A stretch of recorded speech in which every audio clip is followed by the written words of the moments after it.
Hey everyone, it's David here. I want to welcome everyone for being here today. So I just want to show you that I have a check, and this check that I received over the weekend is for $10,434.45. It's right here. It's legit. It's made out to my corporation. Here is the back part of the check that I had to rip off, but there's the checks that go together. Now, I'm hiding the name of the county. This was a tax overage. This is one that I got on my live Monday calls, by the way. This is one where I was calling people on a Monday live, and I had a woman who, this was over 6 months. It was going on to be a year, and these funds were going to vapor to the state completely. I called her. She said, I had no idea this went for over. Okay, I'm going to bring up this case, and I give you this check for a reason, okay? And I have a couple things I'm going to just go over here with you on this. Was this easy? Absolutely not. I didn't make a call and say, hey, you have $10,434.45. She said, okay, great, let's do it. And boom, the next day I have a check in the mail that I'm splitting with her. Didn't happen that way at all. I go ahead and I get her, my assistant, I should say, gets her the forms that are needed. This gal had no ID. So we had to give her instructions on how to go out and get an ID. She apparently had something happen. She lost her driver's license. We're in the middle of COVID-19. I'm trying to get someone paid, and they have no ID. She's able to go to the DMV and get an ID. So that was the first accomplishment. And she did it within a reasonable time service. I'm not going to name the county, and that's why I kind of hit the corner of the checks. I'm not going to name the county that I had to do business with on this check. I am going to say that out of all the counties I've worked with on tax overages, this was by far the most difficult one. Why was that? Well, we get them the forms, and I make contact, and the lady's like, okay, all right. And I said, well, do you have everything you need for us? Well, we're not going to answer that question for you. I said, all right, well, I just want to let you know we do this for people all the time. You could look at some of my references. We get people paid. Yeah, well, we don't give legal advice or any information to individuals. Okay, well, the funds have been assigned to me, but I'm like, all right, that's fine. 10 weeks go by, and again, this is over 6 months old. So I have a lot of funds that are less than 6 months old that I'm working, and these funds that are less than 6 months old, there's a 4-month waiting period, and you have to get clearance and all that. These are so old that literally it should be less than 4 weeks. So they kept on saying that it was in their review. Okay. There was a mix-up with the notary on something on the paperwork, and we had to have our client re-sign it. Okay, our defense system went down because we no longer own the rights to the funds. The county determined that it was fair game, meaning my client could have said, you know what, you've started the paperwork, you have everything in, I can just walk in and claim them. I had to call her on the phone and say, hey, we have to have this re-notarized. And she said, okay, let's do it. And I explained the situation. She had them re-notarized. She did it. She paid the fee the first time. I paid the fee the second time. That was my first problem in dealing with this lovely county. And actually, that was our fault. It wasn't my assistant's fault. It was the notary's fault. But it was kind of our fault because we should have noticed it. It didn't get stamped correctly. Okay, so I have turned in a ton of signatures at this point where I have to notarize something that I'm getting paid, which I had. It has, typically you can have it notarized, or you can have 2 witnesses down for a signature. They decided that I didn't have 2 witnesses on it. I only had it notarized. I've never heard of anything so stupid in my life. So they decided that when I called back, they decided that my form was unacceptable. So this is after the 10 weeks. I'm communicating with my client. She really needs these funds, and I just got these this weekend. So, and if you know me, we just changed offices. This got sealed the deal when we were in our old office. I'm now in the new office. So just to give you a time parameter of how all this is happening and when it started, we've been in the new office, I think 3 months now. So this has been a deal going on for a while. So I'm like, really seriously, I wanted to lose it with this woman. I wanted to tell her what I thought of her and the county and everything else. But let me tell you, that's what she wants. She wanted me to lose it. She wanted me to get short with her because she could say, oh, this David Church guy is really difficult to deal with, and we don't have to pay him. We don't have to do anything with him. So did I lose it with her? I said, no. I said, okay, great. I mean, I've got to tell you, my blood pressure was boiling. I wanted to go off. I wanted to tell her off. My blood pressure was boiling. This is probably one of my most tedious cases I've ever had to work. I got the forms, I got them in, I got everything in, crossed every T, dotted every I. Every single time I called to check in, well, it's in for a second review, which could be 6 months. I'm like, okay, you've got to be kidding me. You're killing me here. You've got to be kidding me. So my client, I keep on communicating with. Meanwhile, she has assigned these funds over to my corporation, meaning that I'm splitting these with her, and she is trusting me with a very large sum of cash. She doesn't know if I ran off with this or not, so I'm having to communicate. I'm showing her some of the emails with the county. I'm really keeping communication. We made touch with them about a week and a half, and we were told it could be 6 more months. I had the check in the mail this weekend.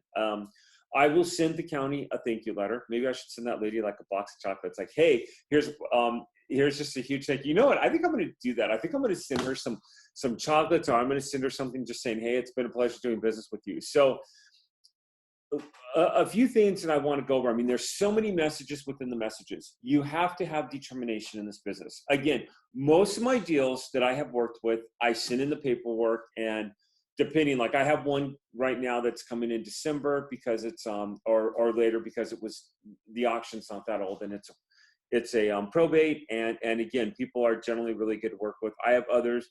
I have state deals that I'll be getting paid for in the middle of next year, ranging from $2,500 to over $4,000. I have surplus that's coming in, but you have to be determined to get your funds. I could have sat down and said, oh, the county's not letting me get paid. The county's not letting me get paid. I accepted responsibility for every single step of this all the way along. I said, what can I do to help my client get paid? What do I need to do to make this happen? Well, I can't give legal advice at all. Okay, great. Don't give me legal advice. Just tell me what to do and I'll do it. Well, your form, it doesn't have any witnesses on this. It got notarized. No other county in the state requires such a stupid requirement, but all right, I will go and I will have it re-notarized. And even my notary's like, didn't I do this form already? And I go, yeah, but here's the situation. So I paid $15. I had Spencer Van, a great business partner, like the guy a lot. He was one of my witnesses, and I had my notary actually be the other witness on this thing. I could have asked other people, but I had both of them be the witnesses on this thing. I went ahead and I mailed it off. So you have to have determination. You have to have persistence. You have to accept responsibility for your actions. You have to want this to happen. It very well could have been where I just sat down and said, okay, nope, I'm not going to get paid next. I mean, I could probably write a book on getting paid and surplus funds and working with people. I mean, I have a course, as you guys know, but I could probably write a book. But the moral of this story is persistence. You have to be persistent. You have to have habits. You have to accept responsibility. And you have to be ready. I mean, when you call the courts, they're not friendly. I mean, this lady was horrible to us, not only to me, but my business partner as well. Absolutely horrible. The system was horrible. They did everything. When they made us get the forms re-notarized, basically what they were saying to us is, we're going to let your client go ahead and go around you and get paid. And she chose not to do that. It turns out she's got a little bit of a history with the county on some other issues, and that's a whole nother story. But she chose to stick with me, which I'm very appreciative of. I was very grateful that she did that. Okay, so again, persistence, building that rapport with my client, where hoping she doesn't go around me in a situation like that, being friendly with my client all the time, having my people that I work with want to continue doing business with me. And again, I've had people unfortunately go around me. It has happened. I don't have a perfect result, but having the odds work in my favor with the communication, speedy, letting them know, hey, I'm working on it. Trust me, I'm working on it. Especially her. She's had car work. She's had car problems. I mean, she's very excited that she's getting this. All right. The second thing I want to go over with you is, okay, so this check that I'm holding in my hand right here is for $10,434.45. If you did this and you split a 30% commission with your clients, you would get $3,130.34. If you did this where you did 35%, you would get $3,652.06. And if you did it where you got 40%, which 40% would probably be the good rule of thumb to go with this on a check, I would say somewhere between 30 to 40. I like a rule of $2,400 minimum. And how I got that number beats me. I just one day came up with it, or heard someone else got it and decided it sounded good. So I kind of adopted it for myself. If you did 40%, you would get $4,173.78. All right. So let's say that you're getting $4,000 on average for a check like this. Okay, so you get this check, and on average, you're getting $4,000. Can you get one of those a month? I got one of these in an hour. There's been days where I've marketed for an hour and I have $25,000 of verbal yeses. I have videos out on those. I have videos out on my live training. I have videos out on script. So if you've not listened to any of this, go back and look at some of my more entry videos and look at some of the things that I've been doing. But you have all the training here that you need. So the question is one of these a month would be $48,000 a year. 2 of these a month would be double that. What would that be? $96,000 a year. 3 of these would be life-changing. But let me even ask you, there's so many of these deals out there. Let's go a few thousand more. Could you get 2 checks or even 1 check, but let's say 2 checks for $5,000 a month? That would be $10,000 a month that you'd be getting pre-tax. That would be $120,000 a year. I mean, literally by doing this, it should be life-changing. This was a tax overage. It went up for auction. This lady had no idea that she had a tax refund. Now, let me tell you one other thing here too with this particular county. If it doesn't get claimed within the parameters of a certain time frame, the funds go to the county. And that's what the county wants. They want the funds. So with me spending an hour marketing or 2 hours, whatever it is, marketing to people, telling them that they have funds that they didn't know they had and helping them get paid, this is worth it. This lady needs car work. She's going to get money that she really needs and is long overdue for her.